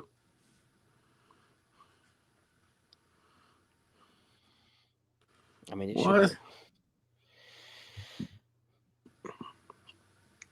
We're just going to have to put Timmy on. But I gotta know why. Okay, but why? Timmy says we don't want Doodle Lang, Taylor Ransom, Dennis Holdren running stock. I assume that's running the stock 4. Why not? Man, I would love to see those are the exact all 3 of those in Kyle Dudley. Oh, 100%. That would be great. It would be absolutely great. It's Kyle Dudley. Actually, I had Kyle Dudley. He was in on running an IndyCar on our destruction night until we figured out it was the same day as the big South Boston late model race. Yeah. If it wasn't for that, he was in. Yeah. I mean, why would you not want those guys in that race, especially that difference? Going from, a late model down to a stock 4, boy, it would be very interesting because I don't think they'd run near as good as you think. And putting a modified mini stock guy in a limited, I don't think there would be much of a difference. But you take any of those guys and put them in a front wheel drive, they're going to be like deer in the headlights. Yeah, I mean, there'd be a big difference between the mini stock and the limited, but maybe if some of those guys had started, I'm not sure how many of those guys had started in a front wheel drive, but like some of the older guys that have never drove a front wheel drive, on the racetrack, they would be terrible because it's a whole different. It really is its own separate style of racing. Oh, God. Peyton Ramsey, he come in. He said, those guys work on their equipment too much, so we got to create something for everyone else. One of these guys. It's the way racing works now. It's the way racing works nowadays. So, I guess working is synonymous with cheating the hell out of. I mean, that's what all these guys keep saying. Oh, I just work on my car. Yeah, you work on it too much. Be putting shit in it that ain't legal. Yeah, y'all.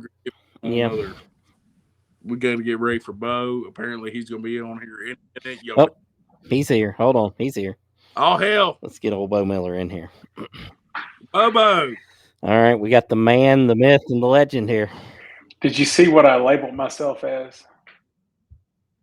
I've never used that. I want to use that, but I never have. Now I know what it looks like. Yeah, there you go. Got to be the CEO of Keeping It Oak Level, y'all. Aren't you just the CEO? Yeah. Well, I'm glad you got some use out of that hat. You're not wearing your John Deere hat tonight, so that's good. Let me tell you why this hat doesn't get worn that much. It's because it's still clean and it doesn't have that much sweat and dirt on it. I see dirt on it right there on the corner. It's got a little bit on dirt it, right on the corner. But it isn't a white hat that's brown or a black hat that's now brown. It is now still a wearable hat. He's bombing it. Yeah. Boo! This guy's over here watching a football game. He ain't even on the podcast anymore. I don't know what happened. I mean, he's just keeping it at level. I mean, that's what he's doing right now. Sometimes you just have to do go Birds, baby. Go Birds. Lord. All right, Bo. So, for those of you who don't know who Bo is, Bo Miller is he's a Facebook content creator on the Miller Brothers Racing page. Oh, I am. Social media influencer. Isn't he like Rousey's brother or something? Yeah, Brian Rousey's cousin. Yeah. Hope Brian's watching, man. I hope he's doing all right. I know he's got a lot going on right now down there at the steak shack down there. And, I just hope he's doing good. We are looking forward to having him come up and announce at Ararat. I think he's probably coming up for the World Championship 4-cylinder race. Brought to you in part by Wythe Raceway. We're excited to have him. That's right. Yeah. You've missed it, but we've been talking about the 10K a little bit. Got a bunch of entries in. Looking about half of the 60 is in now. So I mean, we're rolling along. So we want to do a qualifier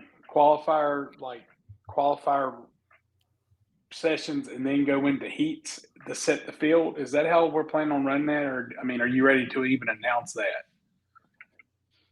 I mean, basically, so I'm thinking Friday will be practice and qualifying, and then we'll go into directly into heat races. I don't know it depends on how many entries and how everything works out as to how the rest of it's, rolled out. So if we end up putting a cap on it, though, we should have that thing pretty much figured out as far as how the system will go pretty soon. Yeah, for sure. And we may not, if we get to, like I was talking about earlier, if we get to 60 entries really quickly here, we may not cap it. We may just open it up and just have that as the only division for the weekend. The idea behind having just 60 is, if it's a hard to attain number, then let's add another division in there. That way we have some sort of other racing going on, and it can kind of break up the show where we're not dead at any point in time. You know what I mean? I don't see how we could possibly be dead with that many stock fours, but I'm sure stranger things have happened. Yeah, well, I'm just mean that t-shirts. Yeah, I just mean that we don't want to have breaks where we're not doing anything. You know what I mean? In between, guys running and coming off the track and giving them a minute, and you know what I'm saying. So, well, I'm excited about it. I think we're going to get a great turnout. I'm hoping that the weather at least doesn't freeze us halfway out. I'm glad that Oak Level's being a part of it. Thank you for the opportunity to allow us to be a part of that and, kind of put our name out there. I think the main thing that we've got to get out there now is I want everybody to stay excited about what we've got going on. And part of that is sponsoring events like this, Right. For sure. Let's dive into Oak Level a little bit, man. You've been doing a ton of work down there, and it looks great. But, there was this little bitty meeting last week, and they said no. So tell us where we stand with Oak Level Raceway at this point. So at this point in time, I can't officially talk about anything as far as it being official. But where we are kind of unofficial is attorneys are working in the background, just trying to get all the I's dotted and the T's crossed, just because when things do come to light, people's feelings are going to be hurt. People's feathers are going to be ruffled, and we're trying to keep it to where, it doesn't put on a bad light for the county whatsoever, and it doesn't make us look like a bunch of, people that just don't care about, our neighbors and our friends around the track there, and just the timing of it. So once we can everything kind of nailed down to what, the who, the when, the where, then we'll do a formal official announcement. But I'm here to officially announce right now, we are going racing in 2026. We are going to have a 20 race season. At least I'm looking to try to hopefully be able to do 20 races. I mean, it may be a couple here and there that may not happen just because we are going to work hand in hand with Ararat next year as well. But that's kind of the goal. Going to do a ton of other special events, looking to have monster trucks, tractor pulls, horse pulls, things like that. But as far as the meat and potatoes of everything that's going on, I can't get into a lot of details other than French Grime saved Oak Level Raceway, and I hope and I pray that eventually one day somebody can say that Bo Miller or Langley Austin saved Oak Level Raceway, because I'm telling you guys, y'all don't have to believe me. There will come a time where these things do not come back out of the weeds. I agree 100%. So since you can't really talk about, the details of how it'll become official eventually, let's talk about what work's been done there already, man. I mean, when me and you went there, I believe it was at the end of July. That place was a forest. I mean, that's literally all that was. There was a forest with some grandstands and a tower and some other things sprinkled in there, but it really wasn't a racetrack at that point. And well, now it's a racetrack, and you guys have worked diligently and really hard to get that place, back to being what people remember Oak Level Raceway for. So the first thing that I've got to just recognize everybody that's been a part of it. So my right-hand man, Gerald Wolf, has been, a key factor in helping get the ball rolling and getting this thing started. But on top of that, it's just so many new people. So Langley, you and Kim said, you're going to meet a guy that's going to change your life. And I'm like, really? You know, I mean, at this point in time in my life, I just don't meet a lot of folks that, you know, that gratifying, I guess, so to speak. In comes Jimmy Mullins. And I'm going to tell you guys, I literally just had dinner with Jimmy Mullins. It doesn't matter where we are. He is Jimmy Mullins. And so Jimmy has been a huge part in the labor and being an operator and helping keep things picked up and just all the jobs that I don't have time to do. He's been the guy that you throw in there and he does them great. The other thing that Jimmy brings to the table is he just thinks so well. So, I mean, if there's a problem or a wire or a line, like tonight, we're sitting in the tower and Jimmy's like, I believe I know how the water gets to the tower. Sure as God made green apples. He went over there, changed a couple of things around on one of the well pumps, diverted water to the tower. While he's at that well house, he gives me a call on the radio and said, I believe I found out where your speaker wire goes across the track. Inadvertently, we find out where now the power goes down and across the track. And it's not where we thought it was. And so that's great. We originally thought a lot of that had gotten ripped out and stolen. So, I mean, Jimmy is just somebody to have there. With Jimmy comes a whole herd of good old boy business owner expertise from, you know, people that are good at working on equipment to, you know, electricians, tree cutter people, plumbing folks. Just if you need something done and Jimmy don't know how to get you that person, more than likely you need to think about what you need done. I don't think you need it. But just the group of folks. And then my personal friends, my good friend Adam Lawrence, to folks that are just coming out of the woodwork now that are throwing their hands up that say, hey, I'm an electrician. I've got a digger truck. What can I do? I mean, just it's wild. It's wild. And so that's where we are. So where we at as far as the track stuff? Track is clean. Track is graded. We could literally race there probably this Saturday. There's some more shaping that has to be done. So Perry Brown from Wythe Raceway is going to be coming back and helping us, trying to blow everything out as far as the turns to get things wider. A wide racetrack promotes good racing. Facility-wise, the pits are clean. The spectator parking has got a lot of brush and debris in it. We've got to get all of that pushed back to the back where we're going to stage that stuff up so it can dry out until it's ready to burn. But that part of the facility is about the only part of it on the grounds that needs to be attended to. The actual facility itself, the tower's gutted, the concession stands are gutted, the bathrooms are gutted. They're all going back. So I did a couple lives this week where we showed the LVL beams going in. We're going to have a big giant window in the front of the tower and big windows put in on the side. And per Kim, she wanted a window put in on the back so she could look out and see the folks in the pits. All of that framing has happened. Metal has been ordered, so metal will be here next week. All of the lighting and the electrical and all that stuff's been purchased. It'll just all start happening as it's going back together. Once we're done with the tower, we're going to start finishing out the concessions. I've got a company coming in that's going to do epoxy on the floors and the concessions and floors in the bathrooms. Again, I'm wanting all of that to be completed in the next month. That's kind of the timeline I've put on my guys and on everybody that I've called. I talked to 2 different flooring people. They told me there was no way they could get it done. The third flooring person I called, I said, look, I'll give you twice of what you would charge. Can you get it done? He said, we can get it done.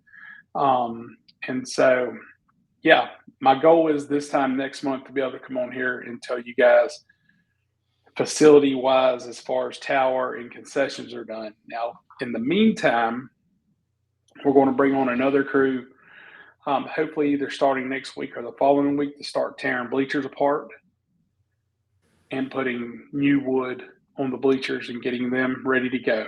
So the ultimate goal is we have an event that I'm going to try to get going in November. It's going to be an agritourism event that we're going to promote and help another local, I guess it's a nonprofit organization that does some horseback riding for folks, and looking forward to announcing that. But my goal is to try to have everything facility-wise fairly wrapped up by that date in November. But lots of things, I've got good folks behind us, good folks helping it, good folks promoting it, and good folks that are actually doing the work. Yeah, I mean it's coming along, man. I mean it's amazing to see the difference there. You're live from today that showed the tower. The tower looks amazing. It's going to have a great view out the front of the tower there for scoring, announcer, everybody who needs to be in there. It's going to be really good. In the comments here, Wilton Maxey, he wants to know if any decision on Friday or Saturday night for Oak Level. Yeah, we're gonna race on Fridays. I know Langley's not a big proponent of that, and we've talked and we've discussed, and we actually threw it out to the crowd to come to our open house. Friday nights are going to be our night. Now, does that mean that we're not going to race on Saturday nights? Absolutely not. But no, Friday nights is going to be it. Yeah, well, I mean that's the tradition there. Friday nights has been the traditional night that Oak Level has previously thrived on. So, I mean, it could very well again. I'm hoping it does. Yeah. Oh, I mean, yeah, sure you are. What? Actually, I really don't what care else? if it does or not. We're going to have so much fun doing what we're doing. It don't matter. If everybody wants to have fun, they're going to come over on Friday night. That's right. That's right. Oh, it'll be good for sure. No doubt about that. I know we can't really get into classes yet. We ain't got that far along. What about a test session? A lot of people are wanting to get on track before this year's over with. I mean, is that something that can happen? Yeah, absolutely. And so, yeah, once we get everything, so the plan is right now, Perry's coming back now Monday. I've got a bunch of dirt that we pulled off the bottom of the track that we need to do something with. And so we're going to hopefully come up with a plan for where that's going to be. And bring it to Franklin. I didn't hear you. You can bring it to Franklin County. We need some for the smart mile. Oh, I heard. Well, I've actually seen a video of the guys throwing dirt out on Franklin County not too long ago. But anyway, once we get everything after this Monday, we're probably going to be able to have a more definitive date on what that's going to look like. Just really critical that, I feel like it gets shaped by somebody that knows how to shape a track. And when it comes to any of that stuff, Perry Brown's the man, Yeah, man, he's like a dirt scientist. I sent him some pictures from Ararat from Saturday, and I mean, like he's telling me all kinds of things. He's really talking way above my, intelligence level when it comes to dirt. But I understood most of what he said. He's really good though. I mean, dude's, he's probably the best in the business when it comes to that.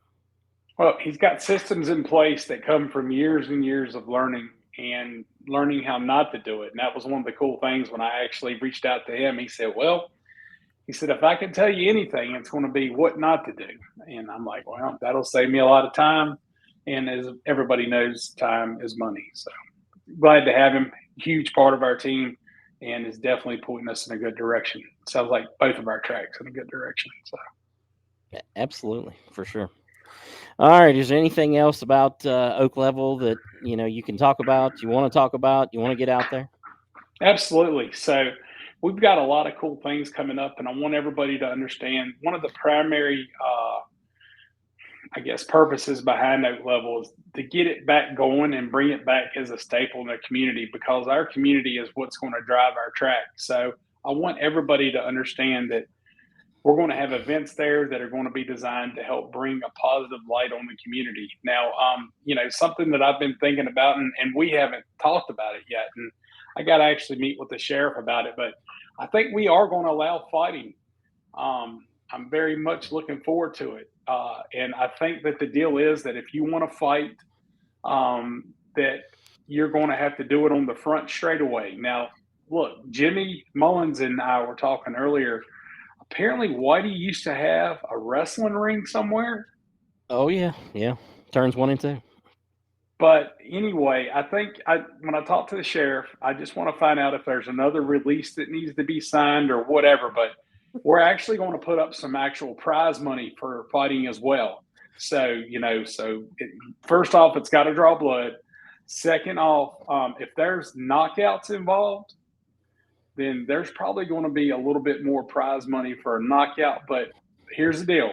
If you don't want me calling the law, or if you don't want one of our 3 or 4 law enforcement officers that are on scene to cuff your ass and stuff you, then it has to be done on the front straightaway in front of everybody. So, dude, I can't tell. Is this a joke or are we being for real? Because if this is real, I'm coming every night. 100%. I just need to make sure that the sheriff is okay with it, honestly. And I haven't spoke to him yet. So, but once we get that, that was actually a topic of conversation this evening. Fighting is part of our sport. Fighting is part of our heritage, and we should be able to kick the shit out of each other and not worry about going to jail, right? Well, if you want to run your mouth and not your car, then you better be ready to back it up. So that's going to go down. And I think if we get back to the roots where, you initial that you're not going to sue whoever, and you initial you're not going to sue whoever, ding, ding, ding, ding, ding. Let's settle it like men. You know what I'm saying? I mean, it's probably only going to last 30 seconds anyway. So I know I just threw a freaking curveball to you. I can tell by your face, bro. Maybe we should discuss things more before we come on. Well, I just want you to know throw it out there. You have just now catapulted yourself to my favorite person in the racing community. Just like that. That's all it took. So look, I mean, here's the thing. We're not always going to be happy with one another, and we got to agree to disagree. And there's a lot of folks that like to take things physical. Race car money. You know what I'm saying? Late model, if you're going to have a nice steel hit late model, you're going to have, I don't know, 40, 50, 60 grand in that joker, right? Let's not use those things and tear them up, right? Let's just settle it like men, right? And just meet out there on the front straight away. We'll get the flagman out there. We'll throw the green flag on it. I mean, whatever. But I think that the famous mouth running and a lot more, fist throwing, right? Right. Michaela Pitch chimed in. She said, "I'm showing up with nothing but a cooler of beer and some popcorn every Friday night." Dude, this is going to be awesome. Michaela, listen, I'm going to request that you please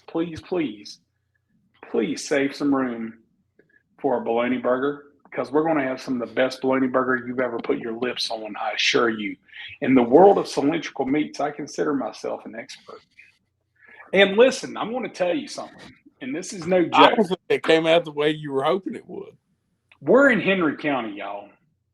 Henry County is the king of the hot dog. So you better believe that we're not going to come out with some half-cocked ass hot dog and some cheap ass bun. We're going to have quality products that are going to be delicious, that are going to withstand the test of the Oak Level Raceway.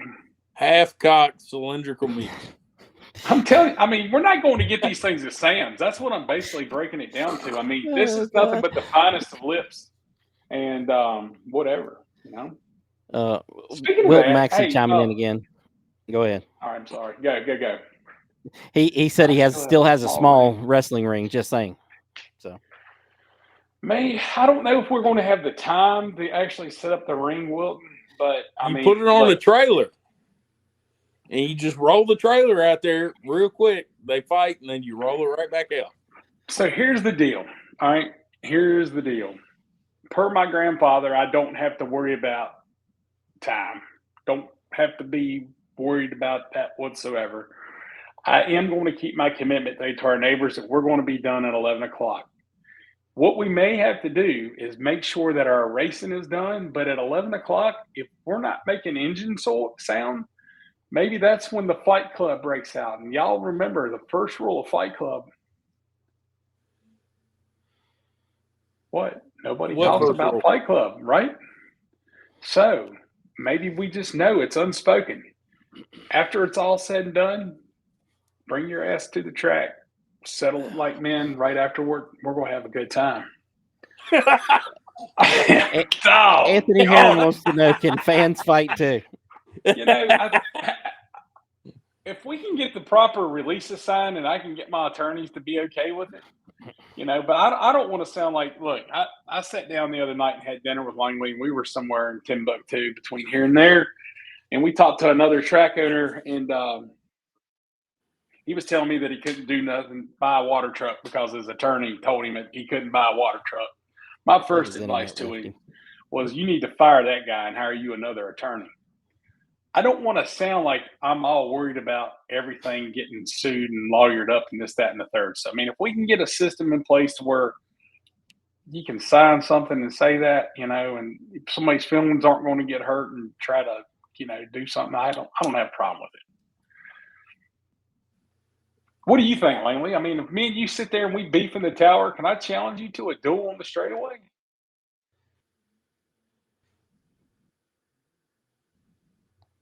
Crickets. He's done disappeared. That's internet fine. or yours. I'm not hearing everything you say. So, you're froze up over. I didn't. Bo, it's me and your show now. He's gone. Wilton Maxey really wants to bring this ring out. Wilton, I'm not. Maybe we do it like they used to do it at Franklin County and let it stay in the corner. Yeah. Josh Brown wants to know about spectator drags. No, I doubt that very seriously. I'm not going to say a hard no, but I can already tell you about how my insurance company feels about spectators and people being remotely close to the infield of our track. So I don't know. So they're all right with the drivers beating the hell out of each other, but spectator drags is where we draw the line.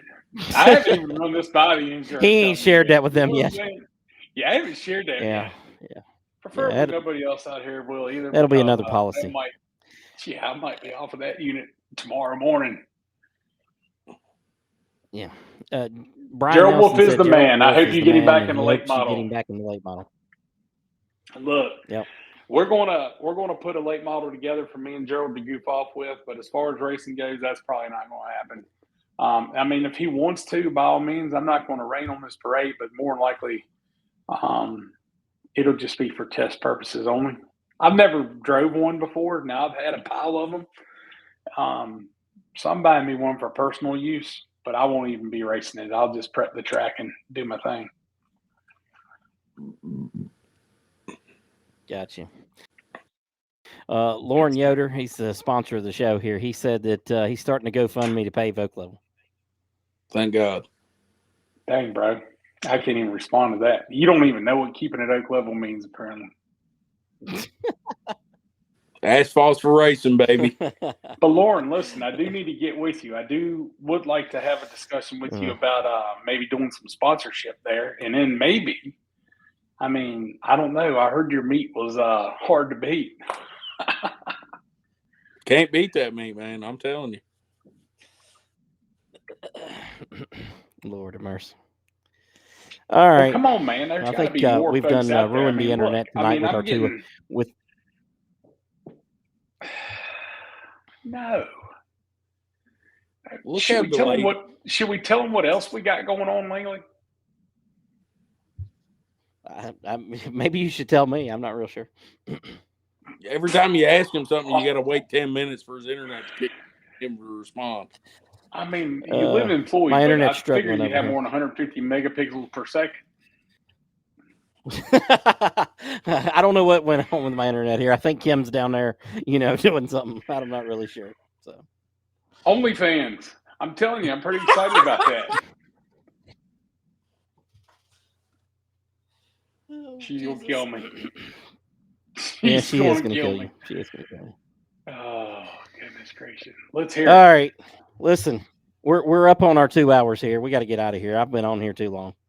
My internet's trying to kick off. Steven says that I'm just getting started, but let me finish. I'm not sure my internet's going to allow that. Okay. Do you remember the old AOL days when you would buy like minutes? Are you out of minutes? Yeah, I need to buy some more minutes. Okay. He's a cheap ass. He didn't pay for the unlimited plan. I do want to say something. I don't know what happened. I want everybody to hear what I have to say. Thank you all for the support. It means more to me than you'll ever know. Even when we had a little bit of dark times there, your guys' personal messages there on Facebook and just your comments and things. Thank you, thank you, thank you. I love you all. Please hear me say, when I tell you to get up and do something good for somebody, it really feels good when you guys compliment the work that we're doing and have something positive to say. Pass that on to other people, because there's a lot of folks out there that would feed and thrive off of that, as I have. I used to tell everybody, and I'll keep telling everybody, you guys are the reason why I'm doing this. Hearing all the stories about the good old days of Oak Level, reading the comments, negative or bad. I love the ones that talk about, well, you know, why is he still doing this if the track isn't going to open? Well, let's just be honest, y'all. Y'all really think I'd still be doing this if this track wasn't going to open? Come on now. So that answers that question. Let's just keep it 100. Let's keep it Oak Level. But thank you, thank you, thank you for all your kind words, all your support. It means the world to me. It really does. All right, appreciate you. Appreciate you. My internet, so it only went bad after you on here. So, well, I mean, I'm getting 10, 15, 20,000 views, dog. So, I mean, this thing's probably blowing up, bro. That's probably what's happening. I mean, other than Jimmy Mullins, I mean, I'm probably the next famous person in Henry County. Man, appreciate you, bud. Yeah. You are that. You are that. Look, he answered it 10 minutes later. What is it? All right, man. Have a good night. Lord of mercy. Langley, your internet sucks ass, dude. Oh, my God. Lord of mercy. Oh, my God. I'm going to just say bing bong now, so when you sign off in 5 minutes, it'll be there. All right. I'm out of here. Episode 75, another train wreck. We're gone. See ya. Wes Givens is a bum.